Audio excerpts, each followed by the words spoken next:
Welcome, everyone. Today's Truth Talk, I wanted to focus on this concept of live your truth. You hear me saying it all the time at the end of my videos, or I'm writing it in posts. I'm hashtagging the shit out of it. So I wanted to talk a little bit about that. When we start to live our truth, I'm speaking for myself personally, is that in the beginning, I just thought it meant do what you want to do.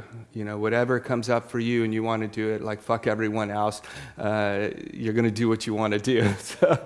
But that's not exactly what it means. And also, it doesn't mean being perfect.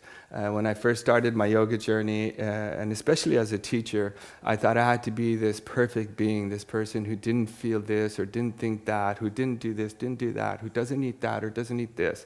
And that's also not the case. What it means to live your truth is actually to embrace and to love and to accept all parts of who you are. And in the beginning, we look mainly at the positive things. We focus on all of those qualities that make us feel good.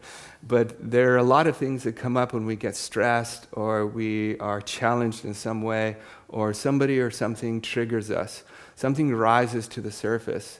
Part of the very first step of living your truth is to recognize what comes to the surface when you're in these situations, because that is actually very much a part of you. And once you recognize it, the next stage or the next thing to do is to start to accept and embrace it. As you look at it, your immediate reaction, especially if it feels negative to you, is to push it away, to hide it, to push it down. Instead, try to look at it as some part of you, and you don't know why it's there, but it's there. So you embrace it. And once you embrace it, the next leads you into the next stage, next step, and that is to start to work with it. When you start to work with it, you start to use the energy of that thing to move you in a new direction. And the best example I can give of this for myself is jealousy. For many, many years, I used to see it as kind of a sickness in me. So when I felt it, it was such a disturbing energy that I either held it, pushed it down, hid it. I could hold something for many, many days, but it was not healthy for me or for anyone around me. And at a certain point in my life, I started to recognize if I don't learn how to work with this or learn where it comes from or why I have it, I will never be able to have meaningful relationships in my life. So the very first thing I did is I started to acknowledge, hey, it's been with me my whole life. It's not going anywhere. So I started to look at it and I started to ask myself the question, well, when I get jealous, why do I get jealous and what am I actually feeling? And the immediate response that came up for me is that I actually wanted attention or affection. It comes from fear, and I was fear of not having something, but I was also unable to ask for it. So that's when I started to make it a practice of mine. Just whenever I had this feeling, I don't have to explain the why or where it comes. I don't even have to know.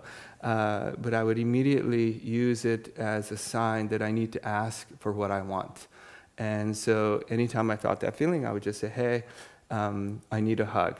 And as soon as I got that hug, I felt the connection, I felt the affirmation of attention that I was so desiring. And the feeling of jealousy would just dissipate immediately. So that's how you work with it. And all of these qualities, none of us are perfect beings in any way, but we're all perfect in our own way. And the key is to embrace all of those things that are coming up for you and just recognize they are part of who you are, and they're not bad things. They're just pointing you in a direction of growth and transformation. So I hope this helps you along on your path of truth. And once again, thank you so much for listening and watching. I really appreciate it. Have a magical, beautiful day. Lots of love. Namaste.